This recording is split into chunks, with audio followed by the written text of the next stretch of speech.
সূরা হাশরের 7 নম্বর আয়াত নাজিল করে বলেছেন, ওয়ামা আতাকুমুর রাসূলু ফাখুযুহু ওয়ামা নাহাকুম আনহু ফান্তাহু। আল্লাহ বলছেন তোমাদের রাসূল তোমাদেরকে যা দেয় তা তোমরা গ্রহণ করো, আর যা থেকে তিনি বিরত থাকতে বলেন তা হতে তোমরা বিরত থাকো। ওয়াত্তাকুল্লাহ, আল্লাহ বলছেন আমাকে তোমরা যথাযথ তোমরা ভয় করো। ইন্নাল্লাহা শাদীদুল ইকাব। আর যদি রাসূলকে মেনে না নাও, রাসূল যা দিয়েছে তা যদি তোমরা মেনে না নাও, যা থেকে তিনি নিষেধ করেছেন তাদের থেকে তোমরা যদি বিরত না থাকো, ওয়াত্তাকুল্লাহ, দেখো তোমরা আমাকে ভয় করো। ইন্নাল্লাহা শাদীদুল ইকাব, নিশ্চয় আমি আল্লাহ শাস্তি দানে অনেক অনেক কঠোর। আল্লাহু আকবার। আল্লাহকে কি দিয়ে আপনি ওই দিনে ঠেকাবেন? রাসূল সাল্লাল্লাহু আলাইহি ওয়াসাল্লাম যা দিয়েছেন সেটা গ্রহণ করতে হবে, যা থেকে তিনি বিরত থাকতে বলেছেন তা থেকে বিরত থাকতে হবে।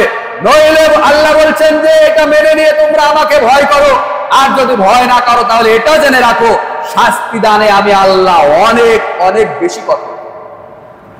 সূরাতুল হাশর 59 নম্বর সূরার 7 নম্বর আয়াত খুলে দেখেন। এই আয়াতের একটা তাফসীর মনে পড়ে গেল। একটা আব্দুল্লাহ ইবনে মাসউদ রাদিয়াল্লাহু তাআলা আনহু তিনি বলছেন যে যেই সমস্ত মহিলারা মা বোন ভালো করে খেয়াল করেন, এখানে অনেক মা বোন আছেন, আমি আপনাদেরকে দেখতেও পাচ্ছি না, কিন্তু আপনাদের মানে কর্ণ দৃষ্টি আকর্ষণ করছি, ভালো করে শুনে রাখেন। যেই সমস্ত মা বোন আজকের দিনে নিজেকে সুন্দরী করে সাজিয়ে কলেজ বিশ্ববিদ্যালয় ভার্সিটিতে মার্কেটে হাটে ঘাটে রাস্তাঘাটে যারা চলাফেরা করেন, তারা একটু ভালো করে শুনে রাখেন। পুরুষ মানুষ যারা নারীদের অভিভাবক আছেন আপনারাও শুনে রাখেন।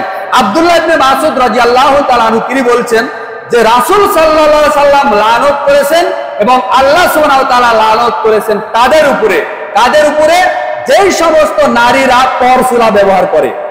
পরচুলা বুঝেন? পরচুলা মাথার চুল হয়তোবা একটু দেখতে খারাপ, কোঁকড়ানো, হয়তোবা একটু খাটো, দেখতে তেমন একটা সুন্দর নয়, তো বাজারের দামি দামি চুল কিনতে পাওয়া যায়।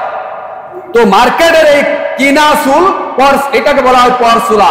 এরপরে ভ্রু প্লাক করে, এটা কাকে বলে রে বা আমি জিন্দেগিতে দেখিনি, সত্যি কথা বলছি।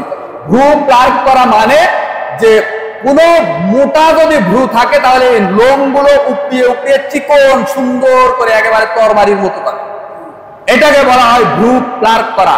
এরপরে অনেকের দাঁত হয়তো বা খারাপ থাকতে পারে, এই দাঁতটা ডেন্টিস্টের কাছে গিয়ে মানে দাঁতের ডাক্তারের কাছে গিয়ে দাঁত চিরে সুন্দর করে মানে সুন্দর একটা সাইজ করে, মানে সৃষ্টির পরিবর্তন।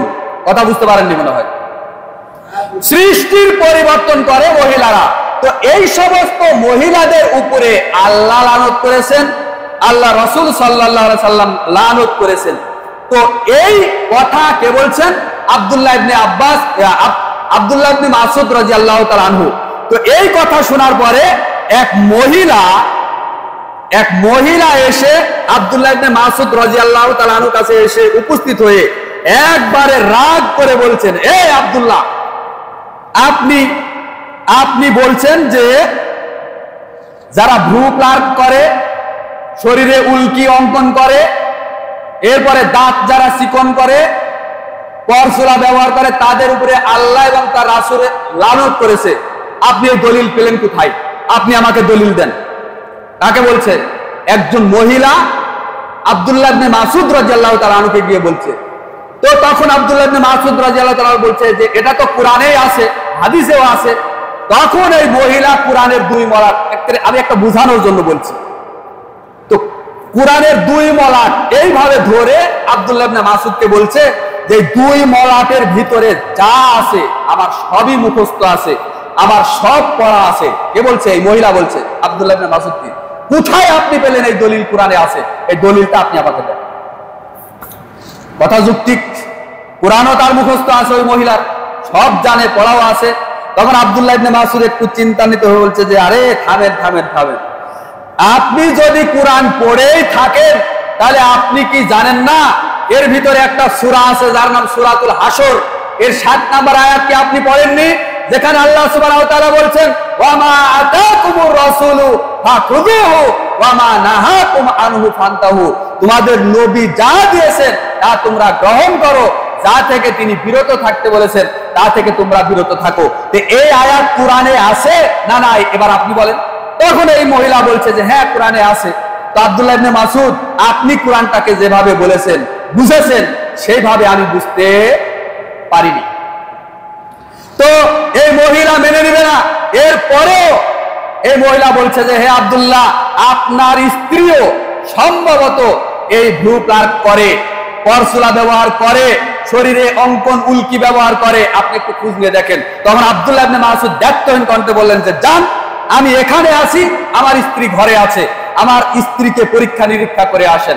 তখন এই মহিলা তাই করলো, ওই আব্দুল্লাহ ইবনে মাসউদ রাদিয়াল্লাহু তাআলা আনহুর স্ত্রীকে পরীক্ষা করার জন্য বাড়িতে গেল।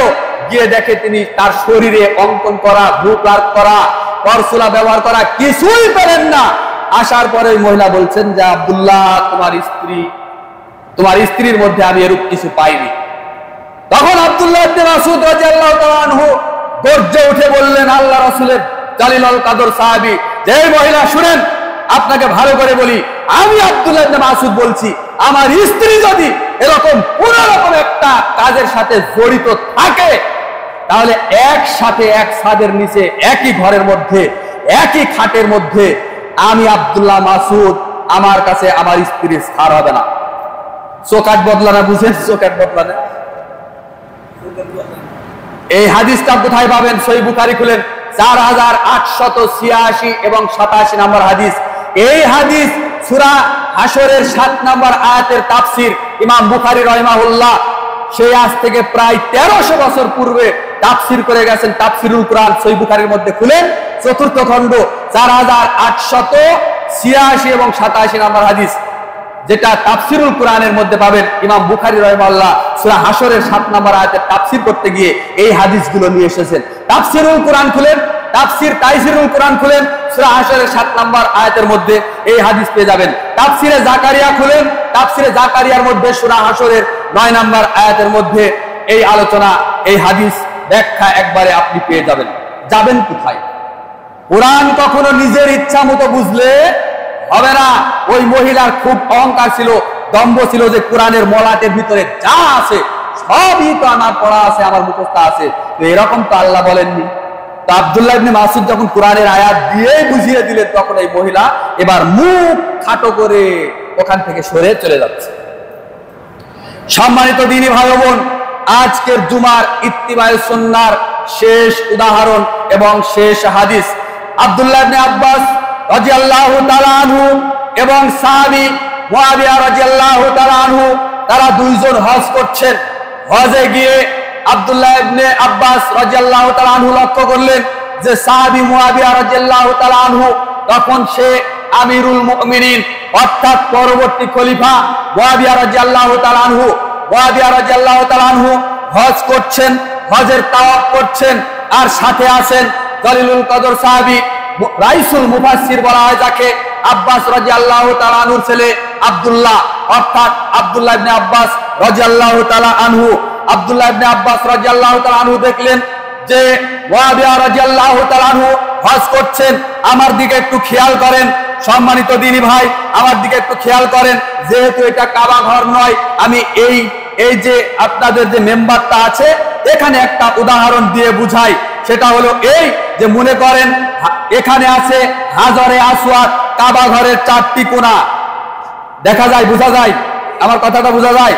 কাবা ঘরের 4টা কোণা, এই কোণাতে আছে হাজরে আসওয়াদ, এই কোণাতে আছে রুকনে ইয়ামানি, বাকি 2 কোণাটা ফাঁকা আছে।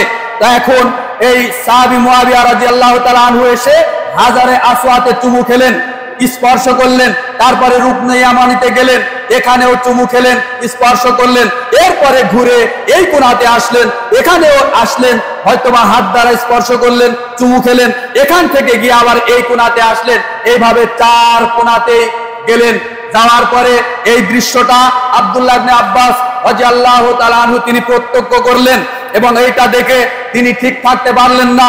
তিনি বললেন, এ আমিরুল মুমিনিন মুআবিয়া, আপনি কেন কাবা ঘরের 4টা কোণায় স্পর্শ করছেন আর চুমু খাচ্ছেন, অথচ আমি আব্দুল্লাহ নবী রাসূল সাল্লাল্লাহু আলাইহি সাল্লামের সাথে হজ করেছি, আমি দেখেছি নবী মুহাম্মদ সাল্লাল্লাহু আলাইহি সাল্লাম প্রথমে হাজারে আসওয়াতে এসে চুমু খেয়েছেন, স্পর্শ করেছেন, তারপরে রুকনে ইয়ামানিতে গিয়েছেন, আর কোথাও যাননি। তিনি এই বাকি 2 কোণাতে যাননি, অথচ আপনি কেন 4টি কোণাতে গেলেন? এই কথা শোনার পরে সাহাবী মুয়াবিয়া রাদিয়াল্লাহু তাআলা আনহু বলছেন, হে আব্দুল্লাহ ইবনে আব্বাস, আরে কাবা ঘরের এমন কি জায়গা হতে পারে যে যেখানে অকল্যাণ রয়েছে? কাবা ঘরের পুরোটাই তো কল্যাণ। এখানে হাজারে আসওয়াতে চুমু খেলাম, রুকনে ইয়ামানিতে গেলাম, পরে আরো 2টা কোণাতে স্পর্শ করলাম, চুমু খেলাম, তাতে সমস্যা কি? আরে কাবা ঘর তো পুরোটাই কল্যাণ, সমস্যা কোথায়? আমি তো এটা বুঝলাম না। আব্দুল্লাহ ইবনে আব্বাস রাদিয়াল্লাহু তাআলা আনহু ব্যর্থ কণ্ঠে বললেন, এ আমিরুল মুমিনিন মুয়াবিয়া, আমি আপনাকে আল্লাহ রাসূলের কথা বললাম, আমি আপনাকে আল্লাহ রাসূলের হজের পদ্ধতির কথা বললাম, আর আপনি নিজের মন গড়া কিয়াস করে আপনার ইচ্ছা মতো আমল করছেন। আমাকে সেই আমল আপনি শিখাতে চাচ্ছেন নাকি? অথচ আপনি কি কোরআন পড়েননি? সূরা আহজাবের 21 নম্বর আয়াত, যেখানে আল্লাহ রাব্বুল আলামিন বলেছেন, লাকাদ কানা লাকুম ফি রাসূলিল্লাহি উসওয়াতুন হাসানা, তোমাদের নবী মুহাম্মাদের মধ্যে উত্তম আদর্শ নিহিত রয়েছে। আমি আপনাকে বলি, যদি নবী মুহাম্মদ রাসূলুল্লাহ সাল্লাল্লাহু আলাইহি সাল্লামের উপরে সবচাইতে উত্তম আদর্শ নিহিত থাকে, তাহলে নবী মুহাম্মদ সাল্লাল্লাহু আলাইহি সাল্লাম হাজারে আসওয়াতে চুমু খেয়েছে আর রুকনে ইয়ামানিতে স্পর্শ করেছে, বাকি 2 জায়গাতে যায়নি। এই রুকনে ইয়ামানি আর হাজারে আসওয়াতে চুমু খাওয়া বা স্পর্শ করাতেই কল্যাণ রয়েছে, বাকি 2 কোণাতে যাওয়া বা তাতে স্পর্শ করাতে কোনো কল্যাণ নেই। আজকে আমি এই কোনাবাড়িয়ার সকল মুসল্লির উদ্দেশ্যে বলতে চাই, রাসূল সাল্লাল্লাহু আলাইহি সাল্লাম যেটা দ্বীন হিসেবে, যেটা আমল হিসাবে, যেটা উম্মতে মুহাম্মাদির কল্যাণ হবে, যে দ্বীন রেখে গেছে, তাহলে এই দ্বীনের মধ্যে থাকাতেই কল্যাণ রয়েছে। রাসূল সাল্লাল্লাহু আলাইহি সাল্লাম জীবনে কোনোদিন আপনার মিলাদ কিয়াম করেননি, শবে বরাত পালন করেননি, তিনি কোনোদিন তারাবির সালাত 20 রাকাত আদায় করেননি, তিনি জিন্দেগিতে কোনোদিন 5 ওয়াক্ত সালাতের সালাম ফিরানোর পরে সাহাবীদেরকে নিয়ে হাত তুলে সম্মানিত মোনাজাত করেননি।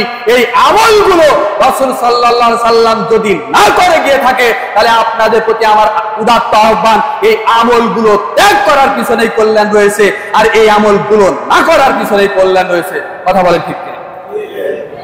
সূরাতুল আহজাব খুলে দেখেন, 21 নম্বর আয়াতের দলিল দিয়ে এক সাহাবী আর এক সাহাবীকে একবারে স্তব্ধ লাগিয়ে দিল।